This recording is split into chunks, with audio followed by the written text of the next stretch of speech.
እንደምን አመሻችሁ የተከበራችሁ ተመልካቾቻችን ከሲዳማ ብሮድካስቲንግ ኮርፖሬሽን የምሽት 1 ሰዓት ዜናዎቻችንን ይዘንላችሁ ቀርበናል። ከዜናዎቹ ጋር ሰላማዊት ይቦ ነኝ። ጠቅላይ ሚኒስትር ዶክተር አብይ አህመድ ከቤኒን ፕሬዝዳንት ሮሙዋልድ ዋዳጊኒ ጋር ዛሬ ውይይት አድርገዋል። ጠቅላይ ሚኒስትሩ በማህበራዊ ትስስር ገጻቸው ባሰፈሩት መልእክት ከቤኒን ፕሬዝዳንት ጋር በወል ጉዳዮች ዙሪያ መምከራቸውን ገልጸዋል።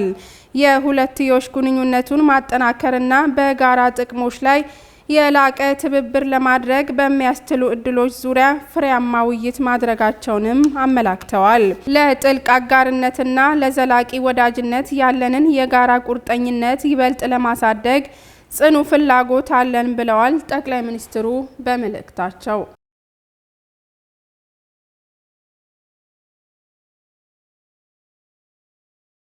የኢፌዴሪ ስራና ክህሎት ሚኒስቴር በተጠናቀቀው የበጀት ዓመት በመላው ሀገሪቱ ከ5.6 ሚሊዮን በላይ ለሚሆኑ ዜጎች የስራ ዕድል መፍጠር መቻሉን አስታወቀ። ሚኒስቴር መስሪያ ቤቱ የበጀት ዓመቱን የስራ ስምሪትና ገበያ ዘርፍ እቅድ አፈጻጸምን በሐዋሳ የግምገማ መድረክ አካሂዷል። ይፍሩ አበበ ተጨማሪ ይዟል። የኢፌዴሪ ስራና ክህሎት ሚኒስቴር የድሬዳዋ ከተማ አስተዳደርን ጨምሮ የተለያዩ ክልሎች የዘርፉ የስራ ኃላፊዎች በተገኙበት የ2018 በጀት ዓመት የስራ ስምሪትና ገበያ ዘርፍ እቅድ አፈጻጸም የግምገማ መድረክ በሐዋሳ አካሂደዋል። በመድረኩ ላይ የተገኙት የስራና ክህሎት ሚኒስትር ዴኤታ ሰለሞን ሶካ ለብዙሃን መገናኛ በሰጡት መረጃ በተጠናቀቀው የበጀት ዓመት በአገር ውስጥና በውጭ ሀገራት የስራ ስምሪት 5.6 ሚሊዮን ለሚበልጡ ዜጎች የስራ ዕድል መፈጠሩን አስረድተዋል። ሀገር ውስጥ የስራ ስምሪት 4.5 ሚሊዮን ዜጎች የስራ እድል እንዲያገኙ ነው። አፈጻጸማችን 4.9 ሚሊዮን ነው። 108% ነው አፈጻጸሙ። ሌላው የተሰጠው የውጭ ሀገር ስራ ስምሪት ነው።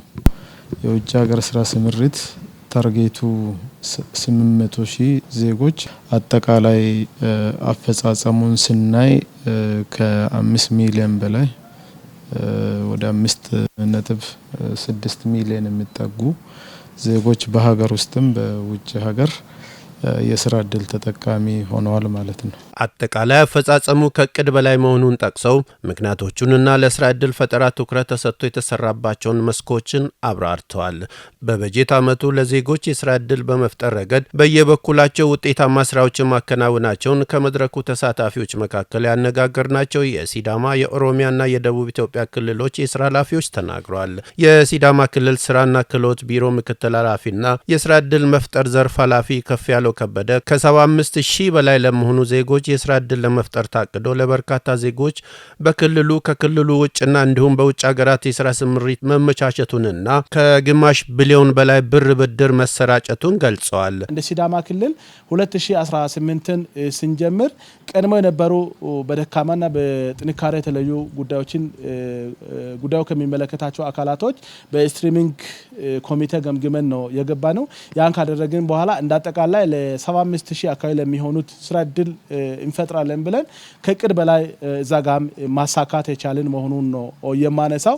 በዚህ ዓመት መንግስታዊ ያልሆኑ ድርጅቶች በተለይ ከባንኮች ጋር በመቀናጀታቸው ሌሎች ማይክሮ ፋይናንሻል ኢንስቲትዩሽኖችም በዚህ ዘርፍ ላይ በመሰማራታቸው በዚህ ዓመት ከ584 ሚሊዮን ብር በላይ የሆነውን ለነባርና ለአዳዲስ ኢንተርፕራይዞችም ማሰራጨት የቻልንበትና ከፋይናንስ አቅርቦት አንጻር ይቀርቦ የነበሩ ማነቆችም በተወሰነ ደረጃም ቢሆን የተፈቱበት አግባብ እንዳለ ነው የታየው። የደቡብ ኢትዮጵያ ክልል ስራና ክህሎት ቢሮ ምክትል ኃላፊና የገበያ ዘርፍ ኃላፊ ዘውዱ ሳሙኤል በበኩላቸው በክልሉ በተጠናቀቀው የበጀት ዓመት ከ214,000 በላይ ዜጎች የአገር ውስጥና ከ37,000 ዜጎች በላይ ደግሞ የውጭ ሀገር የስራ ዕድል ከመፍጠር ባለፈ ዘርፈ ብዙ የድጋፍ ስራዎች መሰራታቸውን አመላክተዋል። እንደ ደቡብ ክልል ከ214,000 በላይ ቋሚ የስራ ዕድል ለዜጎች ተፈጥሯል።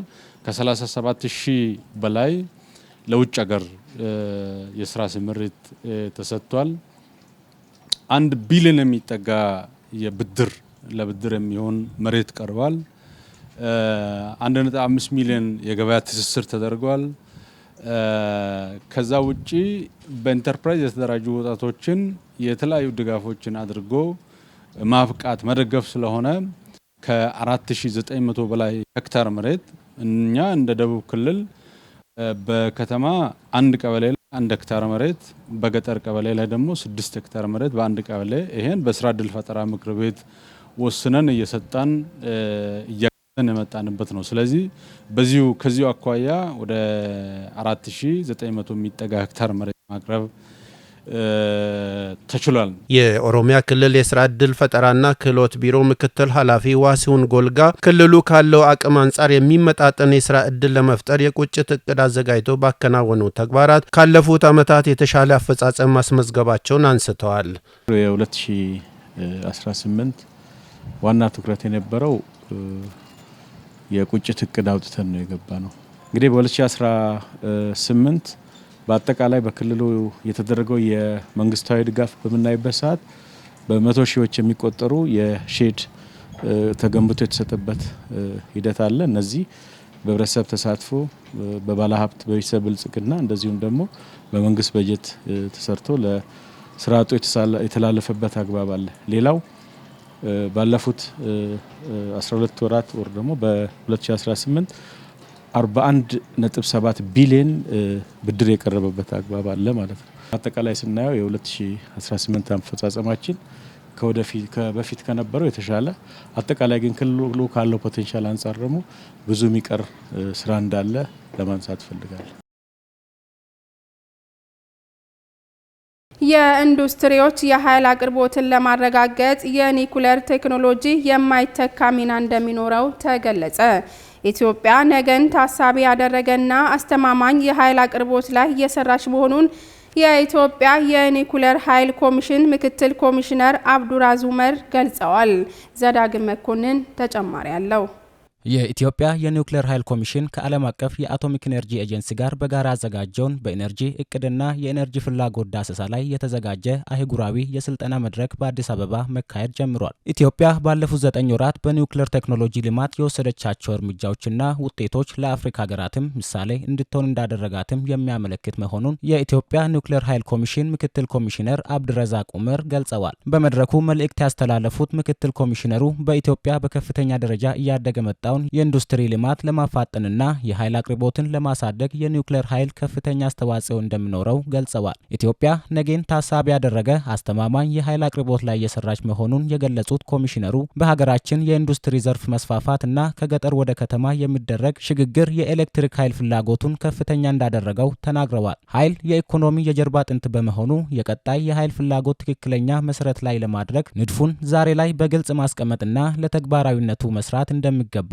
ተናግረዋል። አስተማማኝ በተመጣጣኝ ዋጋ የሚገኝ ደህንነቱ የተጠበቀና ዘላቂነት ያለው የኃይል አቅርቦት ሳይኖረው ቀጣይነት ያለው የኢኮኖሚ እድገትና ዘላቂ ብልጽግናን ማረጋገጥ አዳጋች በመሆኑ ለዘርፉ ልዩ ትኩረት መስጠትን እንደሚሻም ተገልጿል። የትኛውም የኃይል ምንጭ የአንድን ሀገር አጠቃላይ የኤሌክትሪክ ፍላጎት ማሟላት ስለማይችል ተለዋዋጭ ሁኔታዎችን የሚቋቋምና አነስተኛ የካርቦን ልቀት ያለውን የኃይል ስርዓት መገንባት አስፈላጊ መሆኑን አንስተዋል። በአፍሪካ የኢንዱስትሪ መስፋፋትን ለማፋጠን የስራ እድሎችን ለመፍጠር ግብርናን ለማዘመንና የህዝቦቿን የኑሮ ሁኔታ ለማሻሻል የተለያየ አማራጭ ያለው የኃይል ዘርፍ ማልማት ወሳኝ ነው ብለዋል። እንደ ሀገር ዘላቂ እድገት እንዲኖር ለእነዚህ ዘርፎች አስተማማኝ የኃይል አቅርቦት ስለሚያስፈልግ የትኛውም ጊዜ እና የት ያስፈልጋል የሚለው በእቅድ የተመሰረተ የኃይል አቅርቦት እንዲኖር እየተሰራ መሆኑንም ጠቅሰው ኢትዮጵያ አብዛኛውን የኤሌክትሪክ ኃይል አቅርቦቷ እንደ ውሃ፣ ፀሐይ፣ ንፋስና እንፋሎት ካሉ ታዳሽ የኃይል ምንጮች እንደምታገኝ አብራርተዋል። እነዚህ የኃይል ምንጮች በአየር ንብረት ለውጥ ተጽዕኖ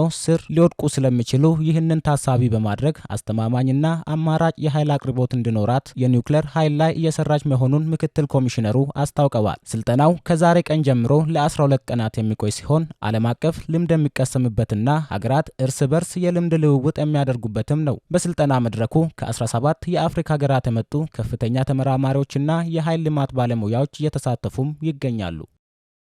የአፍሪካን የትምህርት ጥራትና ተደራሽነት የሚያሳልጥ የዲጂታል ስርዓት መገንባት እንደሚያስፈልግ የአፍሪካ ህብረት ገለጸ። የአፍሪካ የትምህርት ፈጠራ ኤክስፖ 2026 በአፍሪካ ህብረት መሰብሰቢያ አዳራሽ እየተካሄደ ነው። ጽዮን ዮናስ ተጨማሪ አላት። የአፍሪካን የትምህርት ጥራትና ተደራሽነት የሚያሳልጥ የዲጂታል ስርዓት መገንባት እንደሚያስፈልግ የአፍሪካ ህብረት ገልጿል። የትምህርት ዲጂታል ሽግግርና የፈጠራ መፍትሄዎች ማሳደግ በሚል መሪ ሀሳብ ለ2 ቀናት በሚካሄደው ኤክስፖ የፈጠራ ባለቤቶች፣ የጥናትና ምርምር ተቋማትና ባለድርሻ አካላት ተገኝተዋል። በአፍሪካ ህብረት ኮሚሽን የትምህርት የሳይንስ የቴክኖሎጂና ኢኖቬሽን ኮሚሽነር ፕሮፌሰር ጋስፓርድ ባኒያም በዚህ ወቅት እንዳሉት በአፍሪካ በተለያዩ የሙያ ዘርፎች ብቁ የሰው ኃይል መገንባት ያስፈልጋል። ለዚህም በአፍሪካ ህብረት በተገነባው የፖለቲካ ቁርጠኝነት መሰረት አፍሪካውያን በተለወጠ ዓለም ውስጥ የትውልዱን እውቀትና ክህሎት ለማዳበር በትኩረት መስራት እንደሚገባቸው ገልጸዋል።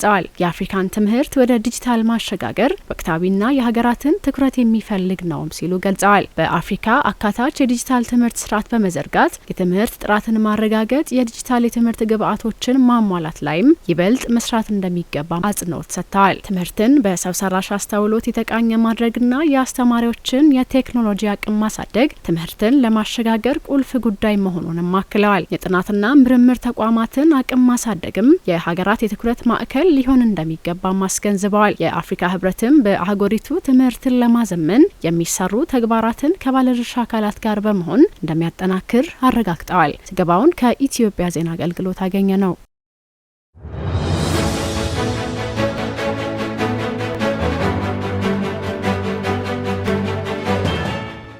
ከውጭ አሜሪካና ኢራን በሆርሙዝ ወሽመጥ ላይ ላለፉት 2 ተከታታይ ምሽቶች የአየር ጥቃቶች ተለዋወጡ።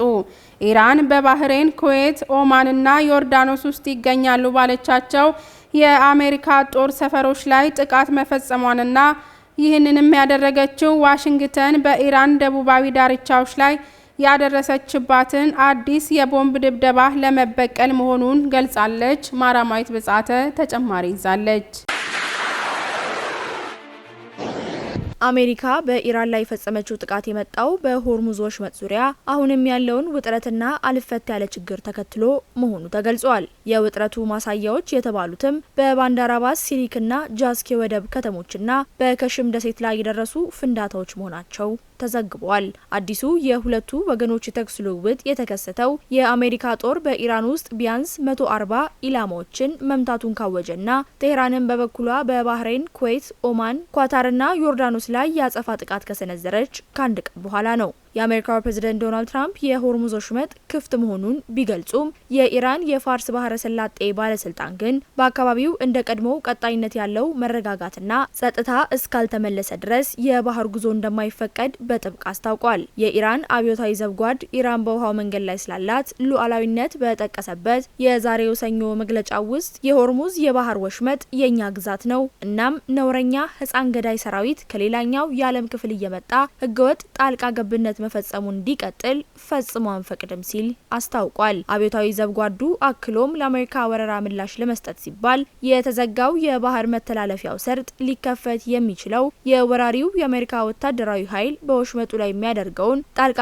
ገብነት ሙሉ በሙሉ ሲያቆምና የቀጠናው ሀገራት በባህር ዳርቻቸው ላይ ያላቸው ሉዓላዊነት ሲከበር ብቻ መሆኑን አስታውቋል። የአሜሪካ ወታደራዊ ማዕከላዊ እዝ በሰኞ ጥቃት ኃይሎቹ የኢራን የአየር መከላከያ ስርዓቶችን፣ የራዳር ጣቢያዎችን፣ የሚሳይልና የድሮን መሳሪያዎችና ትናንሽ ጀልባዎችን ጨምሮ በደርዘን የሚቆጠሩ ቦታዎች መምታታቸውን አስታውቋል። እዙ አክሎም የሆርሙዝ ወሽመጥ ለዓለም አቀፍ ንግድ እጅግ ወሳኝ የባህር መተላለፊያ መሆኑን በመጥቀስ ኢራን በወሽመጡ ላይ ምንም አይነት ቁጥጥር የላትም ሲል የቴህራንን የይገባኛል ጥያቄ ውድቅ አድርጓል። ኢራን በበኩሏ አሜሪካ በሆርሙዝ ወሽመጥ ላይ ሰላማዊ የባህር መተላለፊያ እንዲኖር ለማድረግ ከኦማን ጋር እየተካሄደ ያለውን ውይይት ቸል በማለት እያደናቀፈች መሆኑን ገልጻለች። በሳምንቱ መጨረሻ ላይ ታየው ይህ የሁኔታዎች መባባስ በ60 ቀናት ውስጥ እንዲፈጸም ታቅዶ የነበረውን ውልና ዛሬ ግማሽ ጊዜውን ያጠናቀቀውን የቴህራንና የዋሽንግተን ስስና ያልጸና ስምምነት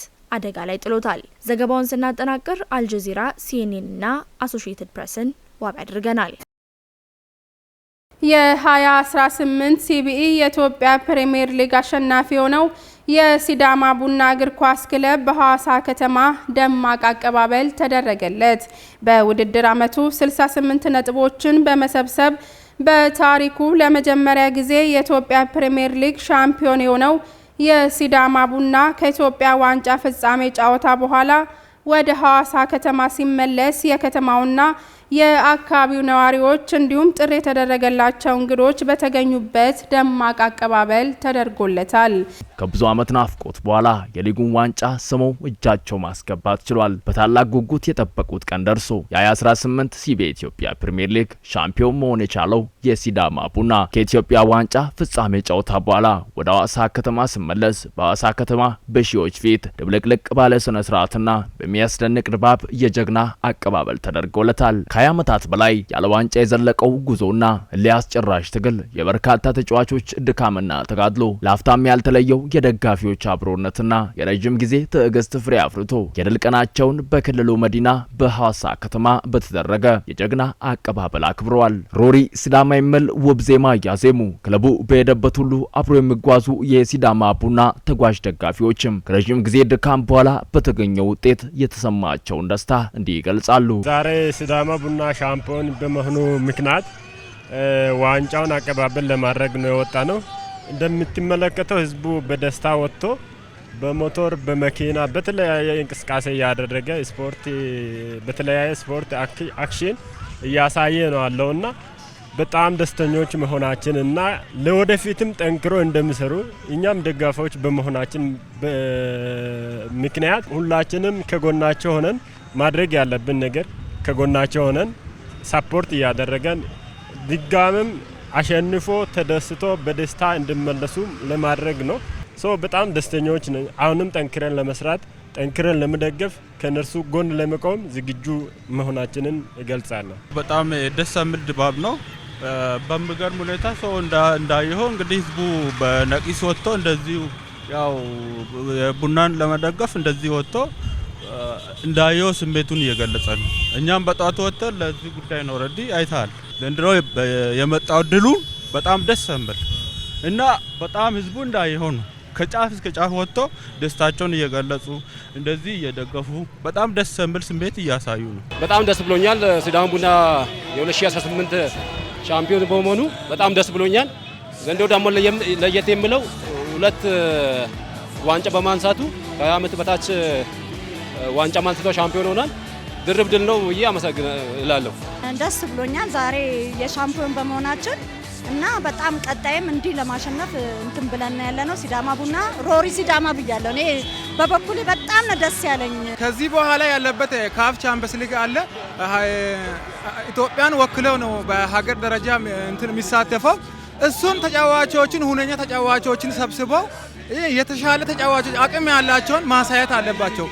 ለውጭ ሀገር ድልም ደግሞ ትልቅ እድል ስለሆነ ሳይሰሰቱ በሆነ መጫወት አለባቸውና ለሲዳማ ቡና በጣም ይሄ ማይገኝ እድል ብዬ ነው የሚወስደው። እንኳን ደስ አላችሁ የሲዳማ ህዝብ ቤተሰቦቻችን፣ ሁሉንም የሲዳማ መላ ኢትዮጵያ እንኳን ደስ አላችሁ። ቀጣይ ያለው ነገር ከዚህ ጠንክረን አሁንም መጪው ዋንጫ ለመብላት ዝግጅቱን አንድነታችን አጠናክረን መቀጠል አለብን። ሮሪ ሲዳማ እንኳን ደስ አላችሁ። ሻምፒዮኑ ሲዳማ ቡና 68 ነጥቦችን በመሰብሰብ የውድድር ዓመቱን በድል አጠናቆ የዋንጫ ባለቤት ሆኗል። ለቡድኑ በሐዋሳ ከተማ ጎዳናዎች ከከተማዋ መግቢያ ከጥቁር ውሃ አንስቶ በተለያዩ ቦታዎች በተለያዩ መርሃ ግብሮች የታጀበ ደማቅ ውጤት የአንድነትና የመተባበር ማሳያ መሆኑን የሲዳማ ክልል ምክትል ርዕሰ መስተዳድርና የትምህርት ቢሮ ኃላፊ አቶ በየነ ባራሳ ተናገሩ። የኢትዮጵያ ፕሪሚየር ሊግ አሸናፊ ሆነው የሲዳማ ቡና እግር ኳስ ቡድን በሐዋሳ ሚሊኒየም አደባባይ የጀግና አቀባበል ተደርጎለታል። ቆንጅት አየለ እንደሚከተለው ታቀርበዋለች። የሲዳማ ክልል ምክትል ርዕሰ መስተዳድርና የትምህርት ቢሮ ኃላፊ አቶ በየነ በራሳ የሲዳማ ቡና ስፖርት ክለብ ላስመዘገበው ታሪካዊ ድል እንኳን ደስ አላችሁ በማለት መልእክት አስተላልፈዋል። የሲዳማ ቡና እግር ኳስ ክለብ ላለፉት ረዘም ላሉ ዓመታት በአገሪቱ እግር ኳስ ታሪክ ውስጥ ጉልህ ድርሻ ያለውና በሊጉ ውስጥም ረዘም ላለ ጊዜ በመቆየት ተወዳዳሪ የሆነና ስሙ በጥንካሬ ጎልቶ የሚነሳ ክለብ ነው። ክለቡ ጠንካራ ህዝባዊ መሰረት ያለውና በህዝቡ ልብ ውስጥ የታተመ በመሆኑ በክልሉ መንግስትና ህዝብ በሚደረግለት ጠንካራ ድጋፍ ከጊዜ ወደ ጊዜ የመወዳደር አቅሙ እየጎለበተ መጥቶ በአሁኑ ጊዜ አንዱን ትልቁን ዋንጫ አሳክቶ ሻምፒዮን ሆኖ ሌላውን ሁለተኛ ሆኖ አጠናቆ ከ20 ዓመት በታችም ሻምፒዮን ሆኖ የክለቡ ባለቤት ለሆነው የሲዳማ ሕዝብና ለክልሉ ነዋሪ ኩራት መሆን ችሏል። አቶ በየነ እንደገለጹት ክለቡ ይህንን ታሪካዊ ድል ያስመዘገበው በመመካከር በመቀናጀትና በደጋፊዎቹ ጠንካራ ድጋፍ በመታገዝ መሆኑን ገልጸዋል። ወደ ድል ያመጣው ዋና ጉልበት አንድነት መሆኑንም አስረድተዋል። ክለቡ በዚህ ዓመት ያስመዘገበው ውጤት የአንድነትና የትብብር ውጤት ነው።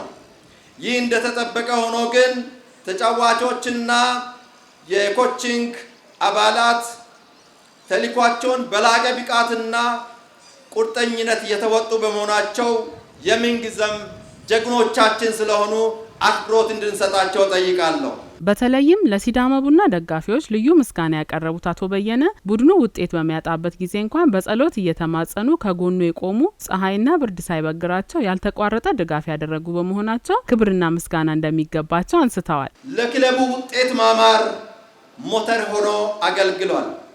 በየሜዳው ጎልቶ የሚሰማው ሮሪ ሲዳማ ሮሪ የሚለው ድምፅ ለተጫዋቾች የሞራል ስንቅና ተጨማሪ ጉልበት ከመሆኑን ባሻገር ለሊጉም ድምቀት ሆኗል። ደጋፊው ስጋት ሲሰማው ሂንጎሙን አይግንከ ብሎ ፈጣሪውን ተማጽኗል። ድል ሲመጣም ጋላቱን አዳላ ዳሾለን ቀይታና ብሎ ምስጋናውን ለፈጣሪ አቅርቧል። በጥቅሉ የከፈለው መስዋዕትነት ከግምት በላይ በመሆኑ ለደጋፊዎቻችን ከፍ ያለ ምስጋና ላቀርብላችሁ ይወዳለሁ። ለድሉ አስተዋጽኦ ላበረከቱ ሁሉም አካላት ምስጋና አቅርበው ክለቡ ወደ ከፍተኛ ስኬት እንዲደርስ በቀጣይም እጅ ለእጅ ተያይዘው እንደሚሰሩ አረጋግጠዋል። ከሁሉም በፊት ለዛሬው ቀን ለዚህ ደስታችን ምክንያት የሆኑ ጀግኖቻችን የክለቡ አባላት በተለይም አሰልጣኞችና ተጫዋቾቻችን ለከፈላችሁት መስዋዕትነት ላስመዘገባችሁት ጣፋጭ ድል የክልሉ መንግስትና ሕዝብ የላቀ ምስጋናና አክብሮት ያቀርብላቸዋል። የሲዳማ ቡና እግር ኳስ ክለብ ሻምፒዮናነት የቁጭትና የጽናት ውጤት መሆኑን የሲዳማ ክልል ባህል ቱሪዝምና ስፖርት ቢሮ ኃላፊ አቶ ጃጓ ገኘው ገለጹ። የክለቡ ደጋፊዎች በበኩላቸው በውጤቱ ደስተኛ መሆናቸውን በመግለጽ ለቀጣይ ስኬትም ከክለቡ ጎን እንደሚቆሙ አረጋግጠዋል። ጀማል የሱፍ ያዘጋጀውን ዘገባ ቆንጅት አየለ እንደሚከተለው ታቀርበዋለች።